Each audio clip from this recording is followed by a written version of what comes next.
Hi friends, welcome to நாளும் ஒரு செய்தி.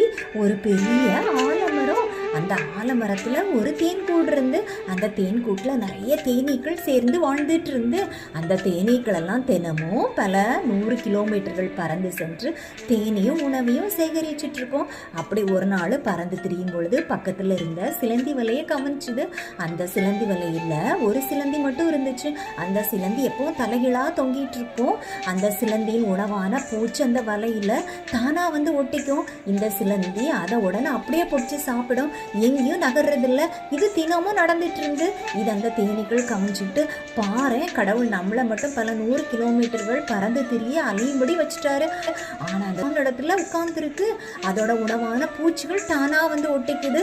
அது உட்கார்ந்த இடத்துலேருந்தே பிடிச்சி திங்குது அப்படின்னு பொறாமப்பட்டு ஒரு நாள் அந்த சிலந்தி கிட்டையே போய் கேட்டுது. அதற்கு அந்த சிலந்தி, அட முட்டாள் தேனீக்களே, என்ன தேடி வரும் இந்த பூச்சிகளெல்லாம் என்னை விட பலசாலிகள். நான் அந்த பூச்சிகளெல்லாம் பிடிச்சி சாப்பிட்றதுக்கு அதோட இடத்துக்கு போனால் நான் தான் அதுக்கு இரையாயிடுவேன். அதனால தான் கடவுள் அந்த பூச்சிகளெல்லாம் என்ன தேடி வருமாறு படைச்சிருக்காரு. என்னோட வாழ்க்கை இப்படி போயிட்டு இருக்கு. அது மட்டும் இல்லை, இந்த சிலந்தி வலையை கட்டுறது எவ்வளவு பாடுபடணும்னு தெரியுமா? தினமும் காற்று மழையில் இந்த வலைகளெல்லாம் கிழிந்து போயிடும். அது மட்டும் இல்லை, விலங்குகளாலும் மனிதர்களாலும் வலை கிழிக்கப்படும் பொழுது அதெல்லாம் உட்காந்து நான் கட்டினா தான் எனக்கு சாப்பாடு. ஆனால் உங்கள் நிலைமையோ வேற. நீங்கள் பல ஆயிரக்கணக்கான கிலோமீட்டர்கள் பறந்து திரிஞ்சாலும் ஃப்ரீயாக சுதந்திரமாக பறந்து திரியிறீங்க.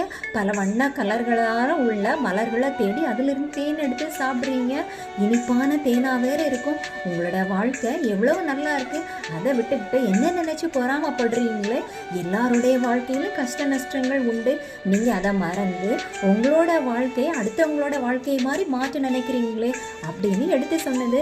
இந்த தேனீக்களும் தங்களுடைய நிலையையும் உணர்ந்து கொண்டன. ஸோ ஃப்ரெண்ட்ஸ், இதை நாமளும் புரிஞ்சுக்கிட்டோம்னா நம்ம வாழ்க்கையும் நல்லா இருக்கும்.